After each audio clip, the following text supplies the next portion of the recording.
Yo, my name's Adam Smith, and welcome back to my channel, the best place for building your high performance life and business.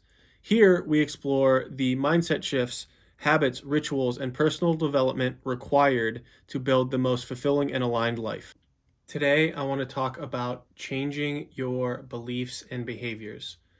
It's inevitable that we have something about ourselves that we want to change, right? As achievers and people that are wanting high performance and wanting to grow, we have a lot to get kind of over in terms of some of the habits and beliefs and behaviors that we have that are kind of holding us back.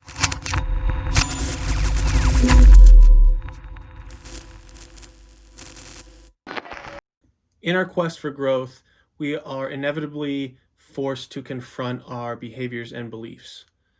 But the problem is, a lot of the behaviors and beliefs that we have, we didn't install those ourselves. Those were installed for us by either our parents, our peer group, society, something like that. So they're not even of our own making. Some of those things include money doesn't grow on trees, or that we have focus problems. Maybe we were told we have focus problems early on in our life or something like that. While we don't always create our own beliefs, it is our responsibility to take hold of them and make sure that we either change them to support our goals and dreams that we have in this world, or we're just going to be a slave to them our entire lives. Now, in order to change those behaviors, we have to talk a little bit about why we have those behaviors or do those things in the first place. And it all comes down to pain versus pleasure. In life, the things that we do, we associate more pain with doing the opposite, or pleasure doing that thing. So let's give a super quick example. Brushing your teeth, right? It's really, really simple. We do it every single day so that we don't have cavities. But what's the pain and pleasure side of that? So it's not necessarily overly pleasurable for us to brush our teeth. I mean, I guess it feels a little bit good, but the pain of having to go to the dentist and them telling you that you have a cavity and that you have to get a bunch of work done and that it's going to cost thousands of dollars, or that you have to have a root canal or something like that, that is a lot of pain. So in order to avoid that pain, we brush our teeth every morning or every day and every night, a couple times a day, however many times a day you brush your teeth. I normally do too, but maybe you're like a clean mouth freak or something. I'm going to do another little example here, and it's business. So most online businesses right now, especially if you're a personal brand or a coach or a service provider or something like that, need to create content. And we know that we need to create content in order to build our business to the place that we want it. So why do we avoid creating content so much? It's because somewhere we associate more pain with creating that content than we do with the pleasure of actually putting it out there. So everything from actually sitting down and doing it, to the editing process, to the writing of the captions, to taking pictures, maybe we don't like how we look, that pain, or maybe we're just afraid that people aren't going to like it or that it's not going to resonate. That pain is bigger in our brains right at that exact moment when we have to sit down and create content than the pain of not necessarily achieving our goals. And sometimes our goals are so far out there that we don't even think about those things in the moment. Now, this might seem super simplistic, and that's because it is. A lot of things in life that actually work don't have to be overly complicated. And I don't like to go into like the deep stuff that is gonna maybe not even matter to you to changing your behaviors. All that you need to know is that if there's something that you really want to do, say let's build a business, and you know you have to have content to build that, but you keep getting stuck on the content creation piece and why can't I create content? And I have this belief that nobody's going to like that content or anything like that, then we just have to put as much pain into the process of not creating content so that your body and your mind link that pain to not doing something.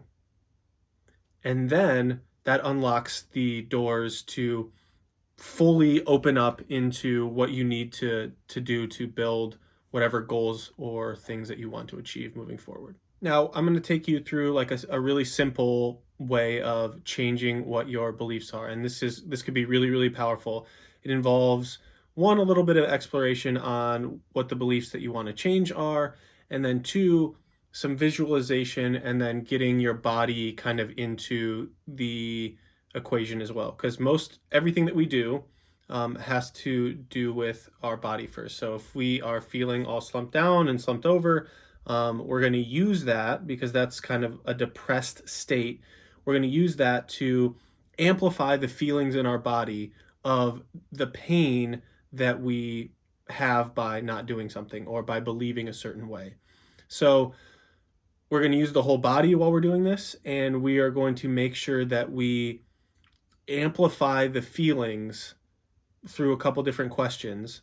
We amplify those feelings so that it really sits in on how much this is affecting our true success in life. All right, here we go. We're going to start this process. So buckle in a little bit because it's not going to be super long or complicated. And I'm just going to kind of go through all this stuff really quick. But this is super important. If you want to break through your limiting beliefs, this is one of the ways that you can do it. There's obviously other ways, but this is the way that's worked really, really well for me. So first, step one is that we have to figure out a belief that is limiting us. This could be anything, but for me, it was that I didn't have enough energy to do the things that I wanted to do in my life, to build the businesses that I wanted to build, to run that marathon, to do all of those things, right? So step one is finding that belief. Now, the rules to this game are that you're going to get your body involved to associate massive pain with that belief and massive pleasure with the inverse of that belief. So for the energy example, the limiting belief is that I don't have the energy. The empowering belief is that I have an abundance of energy and I can do anything that I want based on that energy. So when we're going through this process, it's really, really good to feel, and that's what all of this is. It's locking that feeling into like your body and your mind. So if we feel it, so as we're going through the negative associations with that belief, slouch your shoulders, don't sit up straight, like get your body into a more depressed state. Obviously, we don't want to go too far into that hole, but feel what it would feel like to have this belief in your life. So the second step is to figure out what pain has happened in your past that is associated with this belief.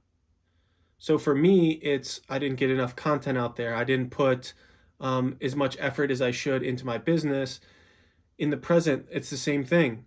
I didn't put enough effort in. I'm not putting enough effort in to making content, right? Those are beliefs that I used to have and actions that were associated with those beliefs. And what did that feel like? That felt like shit. Now that I look back at it, there's so many more things that I could do. Like, let's just say one of the things was I wanted to start this YouTube channel before quarantine. If I would have had the energy to build this YouTube channel through quarantine, how many more videos would I have out? How many more subscribers? Would I have monetization on my channel right now? Would I have more clients? Would I have more money? Would I have more this? What are those things that you kind of missed out on by having this belief? Now, third part, let's fast forward and write this stuff down. If this belief were true, in 5 years, what would my life look like? And what would I have potentially lost or not accomplished? So feel that.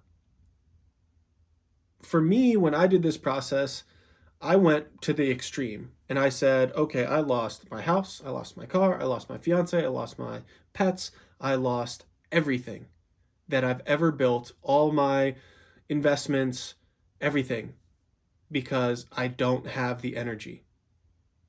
And that felt really, really fucking bad. And so feel it. What does that feel like? What is the worst case scenario if you continue to believe what you believe? And then fast forward again to 10 years from now. What does that feel like? What are the things that you missed out on? So pause this video if you have to and write those down and like get it all through your body and your physiology. Like really feel what that is. Maybe even you start crying because like that's such a bad place to be. You don't want to be that place. So I would do 5 years, 10 years. That's normally kind of enough. If you're really wanting to lock it in, write down in 20 years, where are you? Where are you working? What's happening if you don't get rid of that belief? Like if that belief were true, what would your life be like in 20 years?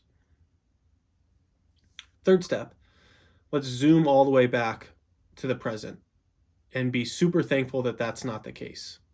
And now we're going to do the opposite.